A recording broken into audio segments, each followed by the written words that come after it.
அஸ்ஸலாமு அலைக்கும் வரஹ்மத்துல்லாஹி வபரகாத்துஹு. இது சீரா பகுதி 14, நபிகளாரின் வம்சாவளி, அப்படி இல்லாட்டி நபிகளின் பரம்பரை என்ற தலைப்பில் நாங்கள் இன்றைக்கு பார்க்க போகிறோம். இது டாக்டர் யாசிர் காதி அவங்க செஞ்ச சீரா சீரீஸில் 5வது இடம் பெறுது. இன்றைக்கு தான் நாங்கள் உண்மையான சீராவை தொடக்கி வைக்கிறோம். நபிகளாரின் வம்சாவளியை பார்க்குறதுக்கு முதல்ல நாங்கள் பார்ப்போம், இந்த உலகத்தில் எப்படி இந்த அரபிகளும் கருப்பர்களும் வெள்ளையர்களும் உருவாகினாங்கன்னு சொல்லி அதுக்கு ஒரு ஹதீஸ் இருக்குது. இது திருமிதியில் வர்ற ஹதீஸ், கொஞ்சம் ஆதாரம் குறைவான ஒரு ஹதீஸ் தான்.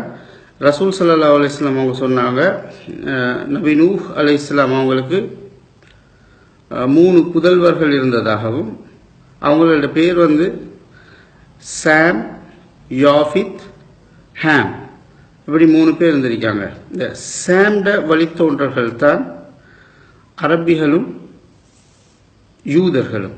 இந்த சாம்ட வழித்தோன்றர்களுக்கு நாங்கள் மொத்தமாக சேர்த்து ஒரு பேர் சொல்லிலும் செமைட் என்று சொல்லி நாங்கள் இதை பற்றி பார்த்துருக்கிறோம். இந்த செமைட்னு சொன்னால் யூதர்களும் அரபியர்களும் 2 பேரையும் சேர்த்து தான் செமைட்னுவாங்க. அவங்கெல்லாம் சாம்ட வழி வந்தவர்கள், அவங்க சாம்ட வழித்தோன்றர்கள். இந்த யாஃபித்னு ஒருத்தர் இருக்காரு, அவரோட வழித்தோன்றர்கள் தான் இந்த வெள்ளக்காராக்கள், ரோமன்ஸ். ஹாம் அவரோட வழித்தோன்றர்கள் தான் இந்த கருப்பர்கள், ஆப்பிரிக்கன்ஸ். சரி, இப்போ நாங்கள் பார்ப்போம், இந்த அரேபியர்களை பற்றி கொஞ்சம் பார்ப்போம் டீப்பாக. இந்த ஏன்னா ரசூல் ஸல்லல்லாஹு அலைஹி வஸல்லம் அவங்க அரபுன்ற சுற்றி அதை கொஞ்சம் நாங்கள் டீப்பாக பார்ப்போம். உங்களுக்கு தெரியும், அரேபிய தீப கற்பத்தில் வாழ்ந்த அரபி பேசின மக்கள்கள் தான் நாங்கள் அரப்ஸ் என்று சொல்கிறது. அரபி மொழி தான் முக்கியம். அந்த அரபு மொழியை பேசுகிறாக்கள் தான் அரபுன்னு சொல்கிறது. பண்டைய காலத்தில் நிறைய அரபிகள் அரபி கூட்டங்கள், கோத்திரங்கள் அழிக்கப்பட்டிருக்குது. உங்களுக்கு தெரியும், ஆது சமூது கூட்டம் சொல்லி அல்லாஹ் சுப்ஹானஹு வ தஆலா குர்ஆனில் சொல்கிறார். இதெல்லாம் அழிக்கப்பட்ட சில கூட்டங்கள் இருக்குது. அதுகளோட எச்சங்கள் ஒன்றும் இப்போதைக்கு இல்லை. இருக்கிற அரபுகளை எங்களுக்கு 2 மாதிரி பிரிக்கலாம். எப்படின்னு சொன்னால், உங்களுக்கு தெரியும், அரபிய தீப கற்பத்தில் அங்கே வாழ்ந்த, அங்கே இருந்து அரபி பேசுகிற ஒரு கூட்டம் இருக்குது. சரியா? இது அங்கே தூய அரபி மொழி பேசுகிற கூட்டம். அங்கே இருந்தவங்க, அவங்க வேற எங்கேயும் போகல, வேற எங்கேருந்து வரவும் இல்லை. இந்த தூய அரபு பேசுகிற கூட்டத்துக்கு நாங்கள் ஒரு பேர் வச்சிருக்கோம், அரப் அல் ஆரிபான்னு சொல்லி. அது இல்லாமல் உங்களுக்கு தெரியும், இப்போ எல்லா நாடுகள்லையும் நடக்கிற மாதிரி வெளிநாடுகள்லேருந்து குடியேறுவாங்க அந்த அரபிய தீப கற்பத்தில். அப்போ அவங்களோட தாய்மொழி அரபாக இருக்காது. அப்போ அவங்க அங்கே அதுக்கு பிறகு அவங்க அரபு பழகி பேசுவாங்க. இவங்களை மாதிரி ஆக்களுக்கு சொல்கிறது அரப் அல் முஸ்தாரிபாண்டு. அப்படி இல்லாட்டி நாங்கள் சிம்பிளாக எடுத்துக்கொண்டா மிக்ஸ் குரூப்னு சொல்லிடுவோம். அவங்களுக்கு தாய்மொழி வேறு, அதுக்கு பிறகு அவங்க அரபை அடாப்ட் பண்ணி பேசுகிறாங்க. உங்களுக்கு தெரியும், நபி இப்ராஹிம் அலைஹிஸ்ஸலாம் இருக்காரு, அவர் வாழ்ந்தது ஷாம்லையும் ஈராக்லையும் பலஸ்தீன் இந்த ஏரியாவில் தான் வாழ்ந்தது. அப்போ அவர்கிட்ட தாய்மொழி அரபா இருக்கல. அவர் பேசின மொழி ஏதோ பண்டைய ஹீப்ரு மொழி மாதிரி ஏதோ ஒன்று சொல்கிறாங்க.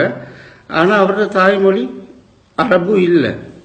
ஆனால் அவரோட மகனை கொண்டு இஸ்மாயில் அலைஹிஸ்ஸலாம் அவரை கொண்டு இப்ராஹிம் அலைஹிஸ்ஸலாம் அவங்க அரேபியாவில் விட்டுட்டு போகிறாங்க.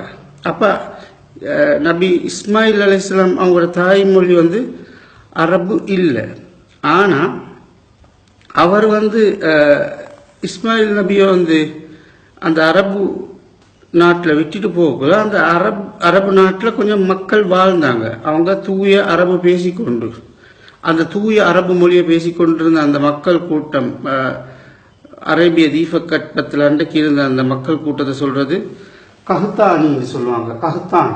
இப்போ அங்கே செட் ஆகிறார் யாரு?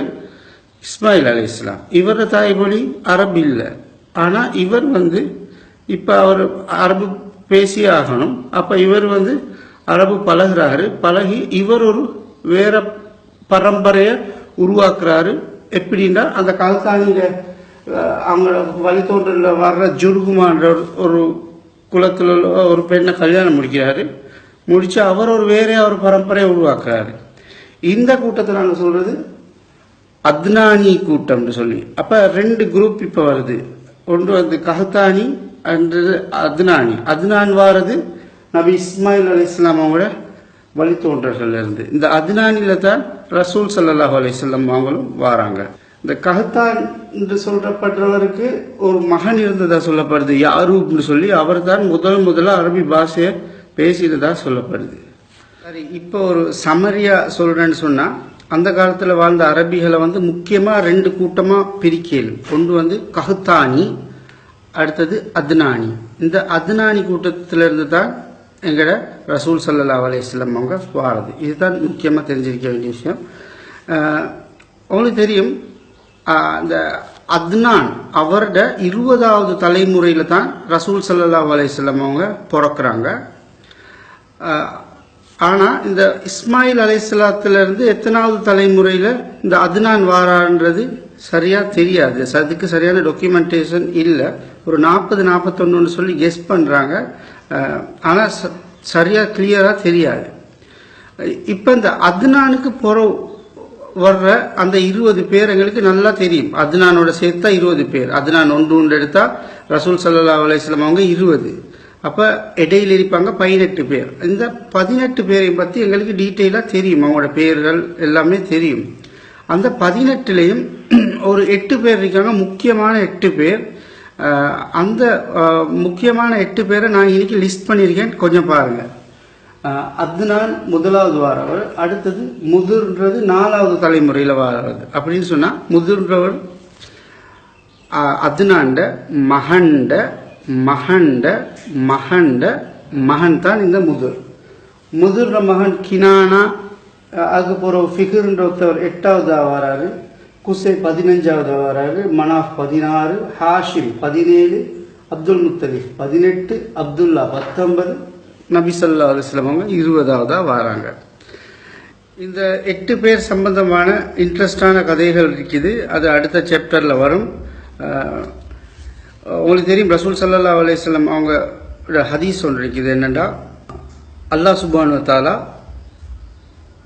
நபி இஸ்மாயில் அலைஹிஸ்ஸலாம் அவங்களோட பரம்பரையிலிருந்து கினானாவை தேர்ந்தெடுத்தான். கினானால இருந்து குறைஷிகளை தேர்ந்தெடுத்தான். குறைஷிகள்ல இருந்து பனு ஹாஷிமை தேர்ந்தெடுத்தான். பனு ஹாஷிம்ல இருந்து என்ன தேர்ந்தெடுத்தான் அப்படின்னு சொல்றாங்க. உலகத்திலேயே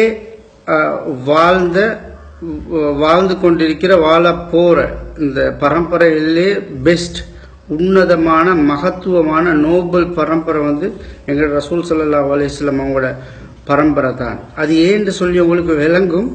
இவங்க 8 பேரை பற்றியும் நாங்கள் படிக்கும் பொழுது அந்த பரம்பரை எப்படி உன்னதமான நிலைமைக்கு போய்கொண்டிருந்துச்சின்னு சொல்லி உங்களுக்கு அழகாக விளங்கும். இந்த இவங்களை பற்றி நாங்கள் படிக்கும் பொழுது உங்களுக்கு தெரியும், ரசூல் ஸல்லல்லாஹு அலைஹி வஸல்லம் அவங்க குறைஷி பரம்பரையில் தான் வர்றாங்க. குறைஷ்ன்னு சொல்றது இந்த ஃபிஹர்ன்னு சொல்றவருக்கு தான் குறைஷ்ன்னு சொல்றாங்க.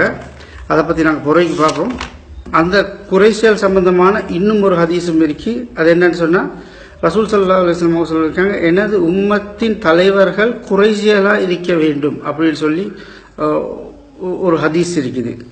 உங்களுக்கு தெரியும், ரசூல் ஸல்லல்லாஹு அலைஹி வஸல்லம் அவங்க மௌத்தாகி 4 கலீஃபாக்கள் குலபா ராஷிதீன்கள் 4 பேர் 40 வருஷம் ஆண்டாங்க. அதுக்கு பிறகு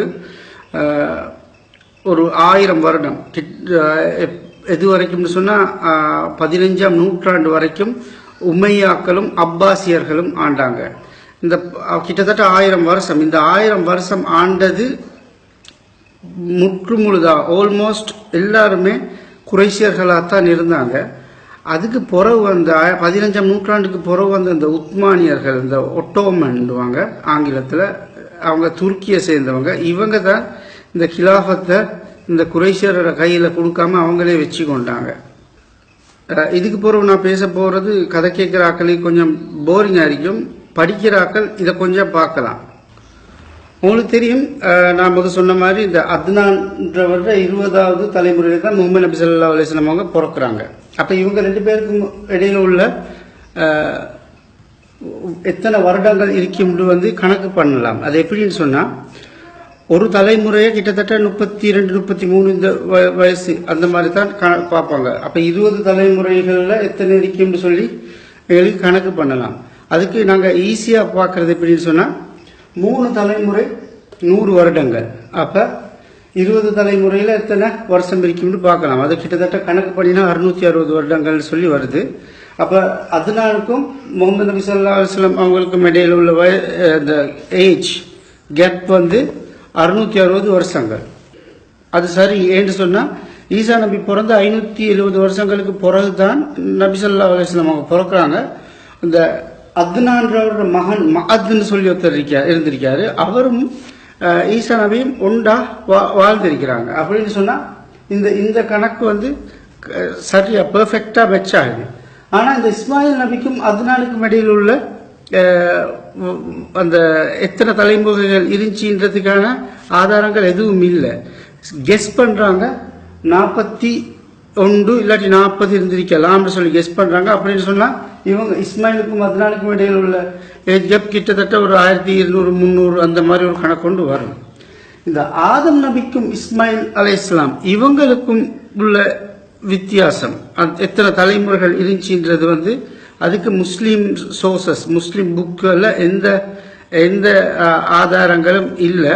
அப்ப அதுக்கு நாங்க பார்க்கிறது தௌரா வேதத்தையும் சில பைபிள் கிறிஸ்டியன்ஸ் சோர்சஸ்லையும் தான் பார்த்ததுல அவங்க ஒரு கணக்கு கொண்டு சொல்றாங்க 50 55 மாதிரி ஒரு கணக்கு கொண்டு. அந்த கணக்கை முஸ்லீம்களால ஏற்றுக்கொள்ள முடியாது. அதுக்கு ஆதாரமா 2 ஒரு ஹதீஸும் இருக்குது. அடுத்தது மாடர்ன் சயின்ஸ் டெக்னாலஜியும் அதுக்கு எதிராக தான் சொல்லுது. உங்களுக்கு தெரியும், இந்த யூதர்களையும் சில கிறிஸ்தவர்களையும் கணக்குப்படி இந்த உலகமே தோன்றினது ஒரு 6000 வருடங்களுக்கு முதல்னு சொல்றாங்க. ஆனா சஹி முஸ்லீம்ல ஒரு கிளியரா ஒரு ஹதீஸ் வருது. என்னன்னு சொன்னா, அல்லாஹ் சுப்ஹானஹு வ தஆலா ஆதம் நபியையும் அவங்களோட வழித்தோன்றலையும் படைச்சு வச்சுட்டு இருக்கிற நேரம் அந்த வழித்தோன்றல்கள் மத்தியிலிருந்து ஒரு வெளிச்சம் கொண்டு வந்திருக்கு. அப்ப அந்த வெளிச்சத்தை பார்த்து ஆதம் நபி கேட்டிருக்காங்க, யா அல்லாஹ் இது என்ன, இது அந்த வெளிச்சம் எங்க இருந்து வருது? அப்ப அல்லாஹ் சுப்ஹானஹு வ தஆலா சொல்லிருக்கான், அதுதான் நபி தாவூத் அலைஹிஸ்ஸலாம். இவர் யுக முடிவின் போது வரப்போகிறார், ஆஹிரு ஜமான்ல வர்றாராம். அப்படின்னு ஆஹிரு ஜமான் உலகம் முடியறக்குள்ள வர்ற பீரியட் தான் ஆஹிரு ஜமான்வாங்க. இப்பயே தாவூத் நபி கிட்டத்தட்ட 2500 வருஷங்களுக்கு மேல ஆகிருச்சு. அப்ப அந்த 2500 வருடங்கள் அல்லாஹ்க்கு ஒரு சின்ன விஷயம், ஆயுரு ஜமான்ற மாதிரி சொல்றாங்க. அப்படின்னா இந்த உலகம் தொடங்கி ஒரு 6000 வருடங்கள் தான் இருக்கின்றது முஸ்லிம்களால் ஏற்றுக்கொள்ளலாம். அதே நேரம் சயின்ஸும் அதே தான் சொல்லுது. அவங்க மனிதர்களுடைய எச்சங்களையும் மனிதர்கள் ஆர்ட் ஒர்க்கெல்லாம் கண்டுபிடிச்சிருக்காங்க. கிட்டத்தட்ட பிரான்ஸ்ல ஒரு இடத்துல கூட அதெல்லாம் அந்த கார்பன் டேட்டிங், உங்களுக்கு தெரியும், கதிர் கார்பன்,